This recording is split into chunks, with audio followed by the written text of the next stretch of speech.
Bismillahirrahmanirrahim. Assalamualaikum warahmatullahi wabarakatuh.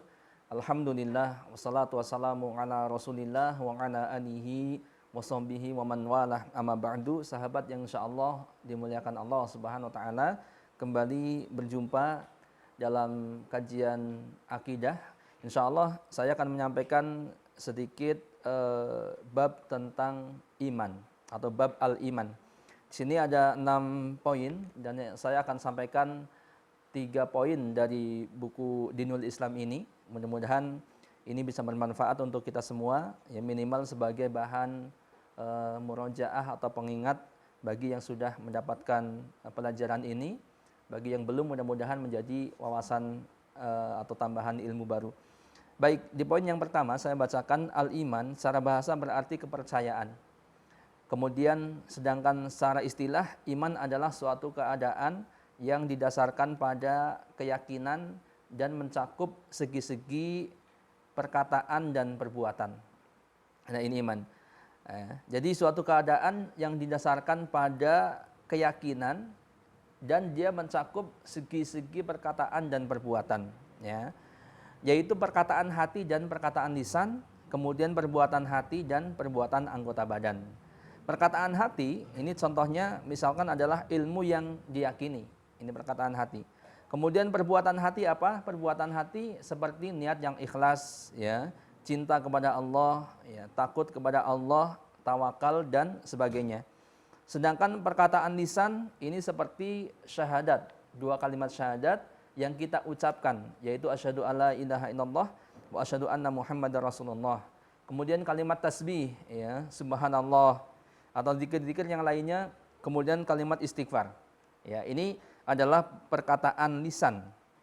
Sedangkan perbuatan anggota badan, ini juga banyak contohnya seperti sholat, ya, haji, termasuk berjihad, ya barangkali termasuk thalabul ilmi atau menuntut ilmu ketika kita datang ke majelis-majelis ilmu. Ini sahabat yang insyaallah dimuliakan Allah Subhanahu wa taala.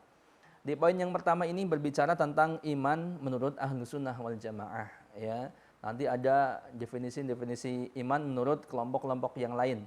Ya, tentunya yang kita pegang adalah iman menurut Ahlus Sunnah wal Jamaah, di mana iman itu memiliki 2 unsur, yaitu qaulun wa amalun.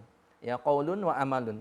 Yang masing-masing unsur ini, ya, atau masing-masing pokok ini bercabang menjadi 2. Qaulun, ada qaulul lisan, kemudian qaulul qalbi atau qaulul qalbi dan qaul lisan. Kemudian amalun pun begitu bercabang menjadi 2, ada amalul qalbi dan amal jawarih atau amal perbuatan anggota badan. Nah, tadi yang dimaksud dengan qaulul lisan, qaulul qalbi, perkataan hati itu apa? Ya, perkataan hati adalah ilmu yang kita yakini, ilmu yang kita dapat, yang kita serap, kemudian kita yakini sebagai suatu keyakinan. Itulah perkataan hati. Nah, kemudian perkataan lisan apa? Perkataan lisan itu banyak sekali contohnya. Ya, di antaranya tadi syahadat, asyhadu alla ilaha illallah wa asyhadu anna muhammadar rasulullah, ya. Asyhadu alla ilaha illallah wa asyhadu anna muhammadar rasulullah. Kemudian juga kalimat zikir yang kita lisankan, ya, membaca Al-Qur'an, termasuk mungkin memberikan nasihat kepada saudara kita yang lain. Nah, kemudian perbuatan. Nah, ini perbuatan juga bercabang menjadi 2, ada perbuatan hati dan perbuatan anggota badan. Perbuatan hati contohnya adalah niat yang ikhlas karena Allah Subhanahu wa taala, kemudian takut kepada Allah Subhanahu wa taala, berharap kepada Allah, bertawakal kepada Allah Subhanahu wa taala dan sebagainya. Ya, kemudian perbuatan anggota badan contohnya adalah salat, ya. Salat, kemudian haji, ya. Pokoknya amal-amal yang dilakukan dengan anggota badan kita. Ini sahabat yang insyaallah dimuliakan Allah Subhanahu wa taala. Ini al-iman baik secara bahasa maupun secara istilah, ya. Kemudian poin yang kedua, sahabat, apabila kata iman ini disebutkan secara mutlak, ya, yaitu disebutkan sendirian tanpa digabungkan dengan kata-kata yang lainnya. Jadi disebutkan ketika seseorang menyebutkan kata iman sendiri, ya, tidak digandengkan dengan kata-kata yang lainnya, baik amal soleh ataupun tidak digandengkan dengan kata-kata Islam, ya, maka yang dimaksud adalah arti iman yang sempurna, ya, yang mencakup perkataan dan perbuatan tadi yang mencakup perkataan dan perbuatan. Ya. Nah ini sebagaimana yang dijelaskan dalam surat Al-Baqarah ayat 143. Sahabat yang berbahagia, silakan dicek dalam mushaf Al-Qur'annya, bisa dibuka. Al-Baqarah 143. Allah berfirman, "A'udzu billahi minasyaitonir rajim. Wa ma kana Allahu liyudhi'a imanakum." Dan Allah tidak akan menyia-nyiakan iman kalian.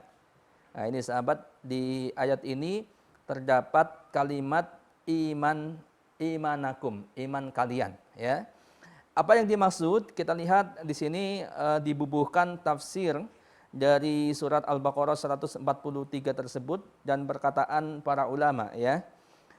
Tafsir ayat di atas atau ayat tadi yang saya bacakan, bahwa ketika kiblat kaum muslimin dirubah dari arah Baitul Maqdis ke arah Mekah. Jadi kiblat pertama kaum muslimin adalah ke Baitul Maqdis. Kemudian turun wahyu bahwa kiblat itu dirubah ke arah Makkah gitu. Yaitu ke Ka'bah, ya.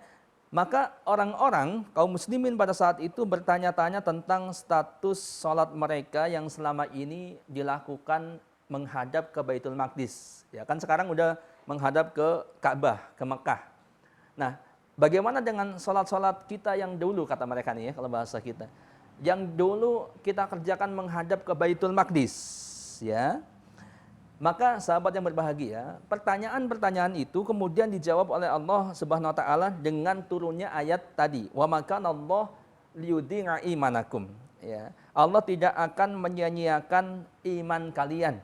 Nah, imanakum di sini, ya, kata iman di sini maksudnya adalah salat kalian. Ya, Allah tidak akan menyia-nyiakan salat kalian, begitu ya. Nah, salat adalah suatu amal yang terdiri dari perbuatan dan perkataan hati serta anggota badan dan lisan. Jadi dalam salat itu lengkap, ya, mencakup semua tadi definisi iman. Maka Allah menjawab dengan kata, "Wa makanallahu liyudhi'a imanakum." Ya. Jadi salat itu disebutkan dengan kata iman karena salat mencakup semua unsur iman tadi yang disebutkan di dalam poin yang pertama yang mencakup definisi iman secara istilah. Ya, di dalam salat itu ada perkataan lisan, yaitu dari mulai takbir sampai salam, ya, doa-doanya. Kemudian juga ada khusyuk, ya, apa perbuatan hati gitu kan. Kemudian juga ada perbuatan anggota badan, gerakan-gerakan salat itu sendiri. Nah, ini sahabat yang berbahagia, artinya iman itu tadi mencakup kesemuanya gitu ya.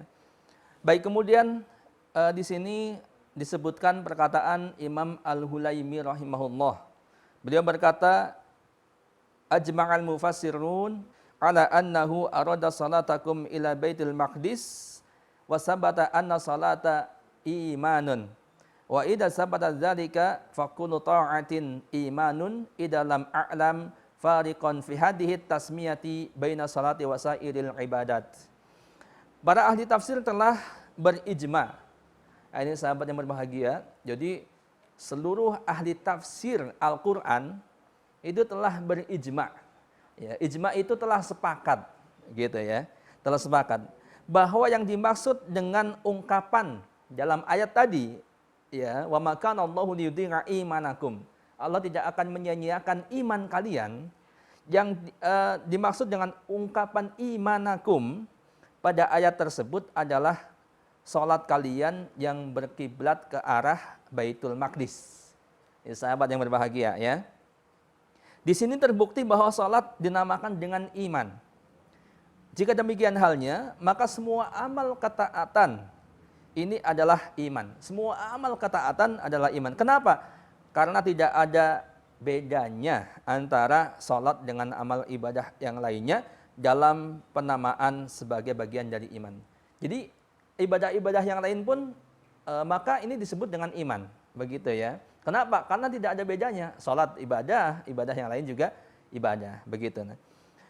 Namun demikian, sahabat yang berbahagia, dalam Sahih Bukhari, Muslim, kemudian Sunan Abu Dawud, At-Tirmizi dan An-Nasa'i, Ini disebutkan sebuah hadis dari Ibnu Abbas radhiyallahu anhu bahwa Rasulullah sallallahu alaihi wasallam pernah bersabda kepada utusan Bani Abdul Qais. Ya, ini ada utusan dari Bani Abdul Qais datang menghadap kepada Rasulullah sallallahu alaihi wasallam. Maka Rasulullah sallallahu alaihi wasallam bersabda kepada utusan itu, ya, apa kata beliau? Amarukum bil imani billahi wahdah. Rasulullah mengatakan, aku memerintahkan kepada kalian untuk beriman kepada Allah yang Maha Esa. Ya. Qala, beliau bersabda, atadruna ma bil imani billahi wahdah. Ya, tahukah engkau apa arti beriman kepada Allah yang Maha Esa itu? Apa artinya iman kepada Allah? Ya. Beliau melanjutkan syahadatu alla ilaha illallah wa anna muhammadar rasulullah wa iqamus salah wa itaiz zakah wa shaumu ramadan wa an tu'tul khumusa minal ghanaim. Ya, kata beliau, iman kepada Allah itu yaitu syahadat alla ilaha illallah. Ya, tidak ada ilah yang berhak diibadahi selain Allah dan bahwa Muhammad adalah utusan Allah. Mendirikan salat, membayar zakat, puasa Ramadan dan membayar 1/5 ghanimah harta rampasan perang. Sahabat yang insya Allah dimuliakan Allah Subhanahu wa taala. Dalam hadis ini dengan tegas dijelaskan bahwa perkataan lisan dan perbuatan anggota badan adalah iman atau bagian daripada iman. Ya, disebutkan Rasulullah mengatakan, tahukah engkau bahwa apa itu iman kepada Allah Subhanahu wa taala? Maka Rasulullah mengatakan disebutkannya ada syahadat, ya, syahadat, kemudian ada sholat, ada bayar zakat, gitu kan, ada puasa Ramadan, bahkan ada membayar menyerahkan ghanimah, 1/5 harta rampasan perang. Nah ini artinya apa, sahabat? Di sini disebutkan bahwa semua yang disebutkan tadi adalah termasuk iman atau dikatakan sebagai iman. Artinya menguatkan di definisi poin yang pertama tadi bahwa iman itu qaulun wa amalun, perkataan dan perbuatan. Perkataan, lisan, ada syahadat, baca Al-Qur'an dan sebagainya. Kemudian pun demikian perbuatan, ya, termasuk bagian daripada iman, ya. Baik, pun demikian dalam hadis-hadis yang lain masih ada. Saya singkat saja, kita masuk di poin yang ketiga supaya lebih cepat. Jadi ini sahabat yang berbahagia, ini mungkin pembahasannya agak tinggi ya, gitu ya, untuk sahabat-sahabat sekalian. Ya, mudah-mudahan ini jadi wawasan, mudah-mudahan suatu saat bisa memperdalam kembali ya. Baik, poin yang ketiga, apabila kata-kata iman tidak berdiri sendiri. Kalau tadi berdiri sendiri ya, artinya tidak disebutkan bersamaan yang lain. Apabila kata-kata iman tidak berdiri sendiri, yaitu digabungkan atau didahulukan oleh kata-kata Islam atau amal soleh, maka yang dimaksud iman di sini adalah berarti perkataan dan perbuatan hati saja, ya, dan tidak mencakup perbuatan dan perkataan anggota badan. Jadi kalau disebutkan kata iman digabungkan dengan kata-kata yang lain, misalkan kata Islam atau kata amal soleh, ya, amanu wa amilus solihat misalkan, ya, atau kata iman dengan Islam, kalau digabungkan itu disebutkannya dalam satu katakanlah dalam satu redaksi begitu ya. Maka yang dimaksud di sini adalah iman yang mencakup perkataan dan perbuatan hati saja. Jadi tidak mencakup perbuatan dan perkataan anggota badan. Ya, begitu ya. Nah, ini penjelasannya bagaimana? Ini seperti ketika Rasulullah SAW dalam sebuah hadis yang cukup panjang yang dikenal dengan hadis Jibril, yaitu ketika malaikat Jibril alaihissalam ya datang menjumpai Rasulullah SAW, kemudian malaikat Jibril ini bertanya kepada Rasulullah SAW, yang ditanyakan diantaranya adalah tentang Islam dan tentang iman, sehingga iman ini digabungkan dengan Islam gitu ya. Maka ketika beliau menjawab tentang Islam, beliau mengatakan bahwa Islam itu yaitu tentang rukun Islam yang kelima. Ya, di situ disebutkan syahadat, kemudian salat, zakat, puasa dan haji. Ini seperti disebutkan perbuatan dan perkataan anggota badan, begitu ya. Nah, sedangkan ketika beliau ditanya tentang iman, ya, wa akhbirni anil iman, ya kurang lebih perkataannya begitu, ya Rasulullah, wahai Muhammad, kabarkan kepadaku, beritahukan kepadaku tentang iman. Maka beliau menjawab rukun iman yang keenam, bukan yang keenam, rukun iman yang enam maksudnya ya. yaitu beriman kepada Allah, beriman kepada malaikat, beriman kepada kitab-kitab, beriman kepada para rasul, beriman kepada hari akhir, dan yang keenam adalah beriman kepada takdir yang baik maupun yang buruk. Ya. Nah ini sahabat yang berbahagia. Artinya apa? Ketika iman digabungkan dengan kata Islam, ya, maka Rasulullah menjawab seolah iman itu adalah perkataan dan perbuatan hati saja. Nah, ini Rasulullah SAW bersabda, al-imanu antu'mina billah wa malaikatihi wa kutubihi wa rusulihi wal yaumil akhir wa tu'mina bil qadari khairihi wa syarrihi. Iman itu adalah engkau beriman kepada Allah, malaikat-malaikatnya, ya, beriman kepada kitab-kitabnya, para rasulnya dan hari akhir, serta beriman kepada qadar atau takdir yang baik ataupun yang buruk. Di sini tidak disebutkan ada salat, ya, kemudian ada zakat, ada puasa dan sebagainya. Padahal tadi di awal semua itu adalah termasuk bagian dari iman. Ya. Sehingga bagaimana? Ya, ini kenapa disebutkan hanya seolah-olah ini adalah perbuatan hati dan perkataan hati saja, yaitu meyakini, gitu kan? Nah, ini karena kata iman itu di sini disebutkan bebarengan dengan kata Islam tadi. Ya, maka sahabat yang berbahagia, ya, kalau iman digandengkan dengan kata-kata yang lain, kata Islam atau amal saleh, maka iman itu adalah perbuatan hati dan perkataan hati saja, tidak tercakup perbuatan anggota badan atau perkataan anggota badan. Nah, sedangkan kalau disebutkan secara mutlak atau sendiri, maka mencakup semuanya. Ya, perkataan hati, perbuatan anggota badan, ya, dan perkataan lisan. Nah, ini sahabat yang insya Allah dimuliakan Allah Subhanahu Wa Taala. Ada 3 poin, mudah-mudahan bermanfaat. Ya, sebelumnya saya simpulkan supaya jelas. Nah, jadi yang dimaksud dengan iman, kalau disebutkan secara mutlak sendiri tadi qaulun wa amalun, yaitu perkataan dan perbuatan. Ya, perkataan yang dimaksud adalah perkataan hati dan perbuatan hati, perkataan hati dan perkataan lisan, kemudian perbuatan hati dan perbuatan anggota badan. Nah, ini sahabat yang berbahagia. Kemudian kalau iman disebutkan bersamaan dengan Islam atau bersamaan dengan amal saleh, maka iman itu adalah perkataan dan perbuatan hati saja, tidak tercakup perkataan anggota badan dan perbuatan anggota badan. Wallahu a'lam bishawab. Mudah-mudahan bermanfaat. Insyaallah kita akan lanjutkan di bab berikutnya, yaitu tentang iman bertambah dan berkurang. Jadi iman bisa bertambah dan berkurang. Masih ada 3 poin yang berikutnya. Wallahu a'lam. Mudah-mudahan bermanfaat. Kita tutup. Subhanakallahumma bihamdika asyhadu an la ilaha illa anta astaghfiruka wa atubu ilaik. Wassalamualaikum warahmatullahi wabarakatuh.